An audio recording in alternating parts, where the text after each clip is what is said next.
Ooh, sharp carpentry. Let's get something clear before we start. This episode is not anti-black. Shall we put that on the floor? It's anti-lies. It's anti-comfort history. It's anti-fairy tales storytelling that keeps people emotional but not educated. Because if you only learn history where you're the victim, you never learn how power actually works. Tonight, we're talking about the side of black history that doesn't fit into the textbooks, nor slogans, or viral posts. The side that might make some people uncomfortable. The side that might hurt a few feelings. The side that actually explains why things are the way they are. This isn't about blame. It's about responsibility. And there's a difference.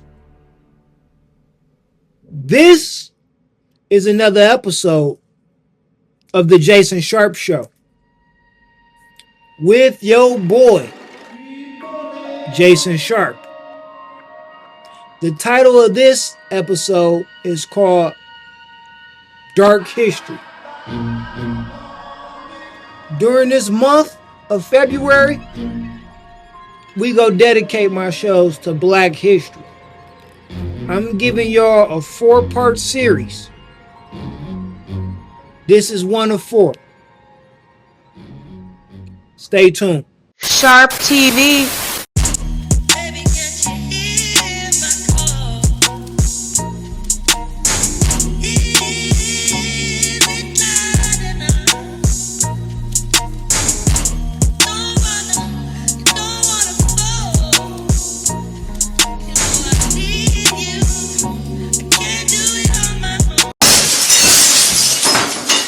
The Jason Sharpe Show.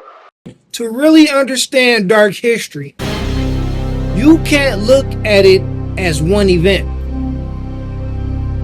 You have to break it down. I want to give you 4 segments or 4 layers of history most people never connect. Each one builds on the last. Once you see the pattern, you won't be able to unsee it.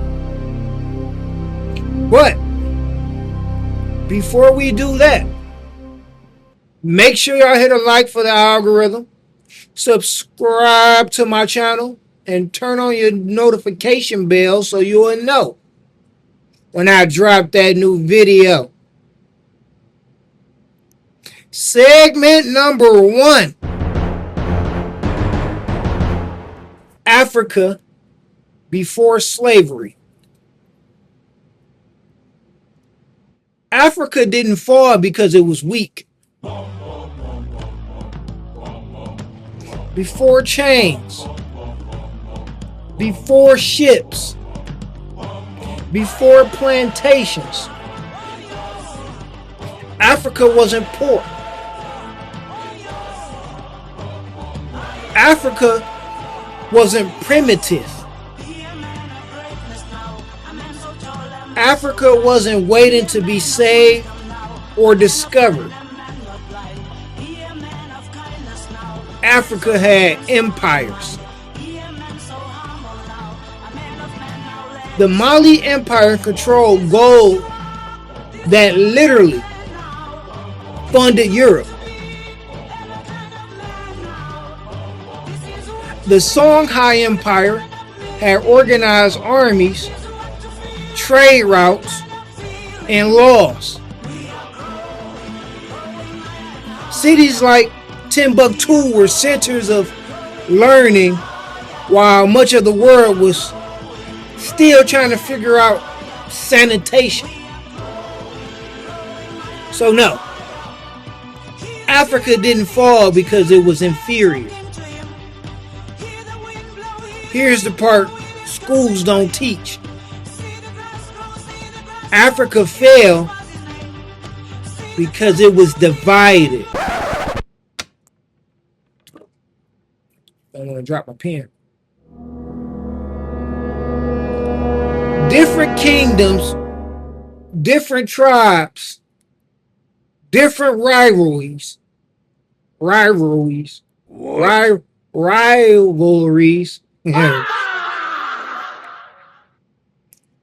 unified defense. Don't that sound pretty familiar today? Especially with our people. Different kingdoms, different tribes, different rivals, no unified defense. When foreign traders arrived, they didn't need to raid villages themselves. They negotiated with local rulers.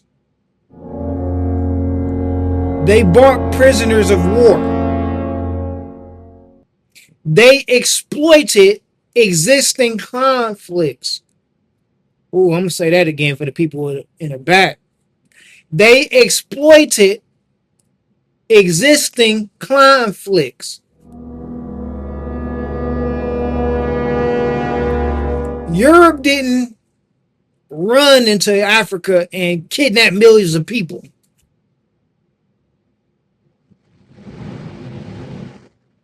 Africans captured Africans. Rival tribes sold rivals. Kings traded human lives for weapons, alcohol, and status. That doesn't erase European guilt. We ain't gonna count the white folk out now. Oh no! That's not what this is. But it does erase the myth that this was one-sided innocence. Here's the truth most people aren't ready for it.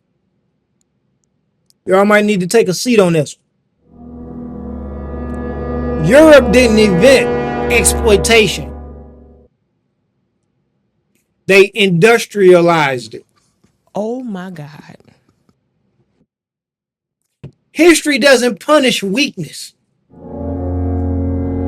It punishes disunity.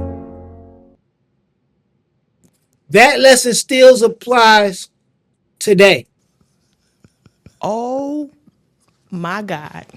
Make sure y'all hit a like for the algorithm. Subscribe to the channel. And turn on your notification bell so you will know when I drop that new video. Let's get into segment number 2, y'all. Segment number 2.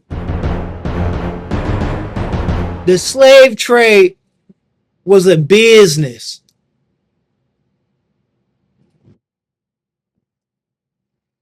Greed came before racism. We're often taught slavery as a moral story. Good people, bad people, and that be it. End of the scene. But slavery wasn't powered by hatred first. What? It was powered by profit. That moolah, that guapo, that cheddar, that cheese. The transatlantic slave trade was a global business model. It was a global business model. Africans captured people inland. Europeans transported them. Check this out. The Caribbean and the Americas worked them to death. The Caribbean and the Americas worked them to death. So why you always bragging about, oh, I got my passport and going to the Caribbeans and going over there to, what is that, Barbados, and going all over there to, what's that one country people always be going to, especially the hood rats. You talking about Willis? I can't think of it right now. Not just Jamaica. What's that other? Not the Cayman Islands. What's that one country people be going over there to? Damn, I can't think of it. Anyways, back to the story. Sugar, cotton, tobacco shipped back to Europe. That triangle made empires rich. Here's another uncomfortable truth. Most enslaved Africans never came to what is now the United States. Wow. The majority were sent to the Caribbean and South America, places where life expectancy was brutally short. The Caribbean plantations were so deadly, they constantly needed new shipments of enslaved people. And here's another part schools barely mention. Arabs enslaved Africans centuries before Europeans did. Who told you that?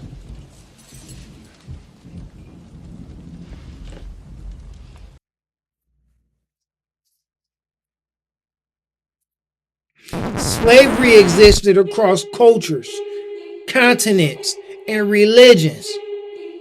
It wasn't just an American thing. So when people say this was only about race, it's only because we're black. That's incomplete. Racism became the justification. Money was the motivation.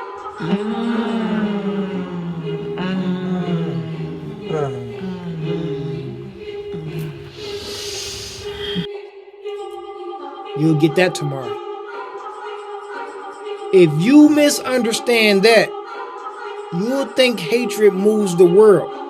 It doesn't. Incentives do. If you don't understand incentives, you can't protect yourself from them. If you don't understand incentives, you can't protect yourself from them. Make sure y'all hit a like for the algorithm, subscribe to the channel, and turn on your notification bell so you'll know when I drop that new video. Let's go to segment number 3. Segment number 3. After slavery, the trap changed. Blocked. Then redirected. Let's be very clear. Let's be very clear. After slavery, oppression was real. Jim Crow was real. Redlining was real. Lynching was real. Black towns was being destroyed. Real. What happened in what is that? Tulsa was real. Successful black communities were burned to the ground. That matters. I'm not taking that away. But here's where the conversation usually stops. Sharpe TV. That's where we usually stop it. What happened to us, that's where we stop it right there. And that's the problem. Because after the civil rights movement, the system didn't just block black progress. It changed the strategy. Physical chains were gone. So psychological ones became more effective. Broken families became normal. Dependency got marketed as protection.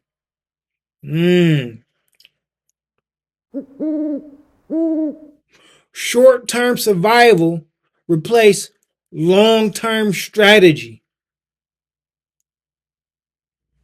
Here's the part people don't like hearing. Some of the damage after the 1960s didn't require mobs, dogs, or fire hoses. It required misdirection. If you can control behavior, you don't need to control bodies. I'll say that again. If you can control behavior, what's the point of change? You don't need to change no more. This isn't victim blaming. This is pattern recognition. Because if every problem is always external, there's nothing internal to fix. And that mindset keeps people stuck.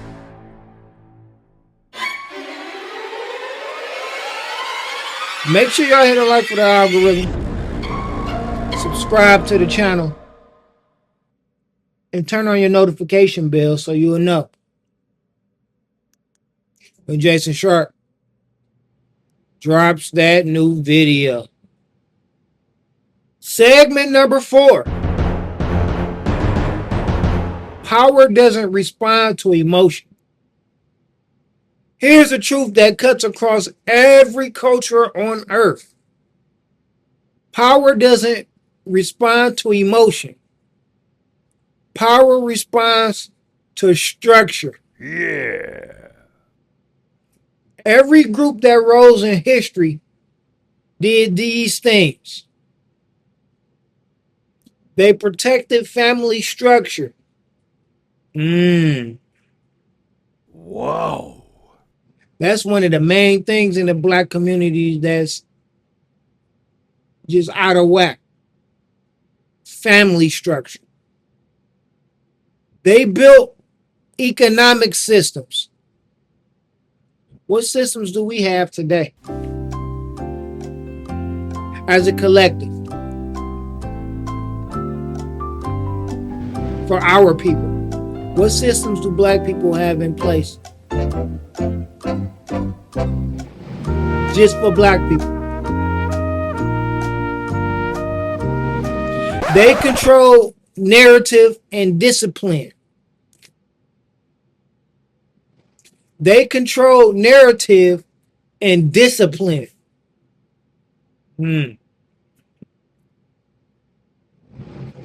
Not perfection. Nobody's perfect. Discipline. Anger might start movements, but anger doesn't sustain them. Victimhood might attract sympathy, but sympathy doesn't build wealth. And here's the hardest truth of all. History doesn't reward who suffered the most. It rewards who organized the best. History doesn't reward who suffered the most. It rewards who organized the best. That doesn't erase pain. It explains outcomes. And until we're willing to separate emotion from analysis, we'll keep repeating the same circles, the same cycles, and calling them fate. Make sure y'all hit a like for the algorithm, subscribe to the channel, and turn on your notification bell so you'll know when I drop that new video.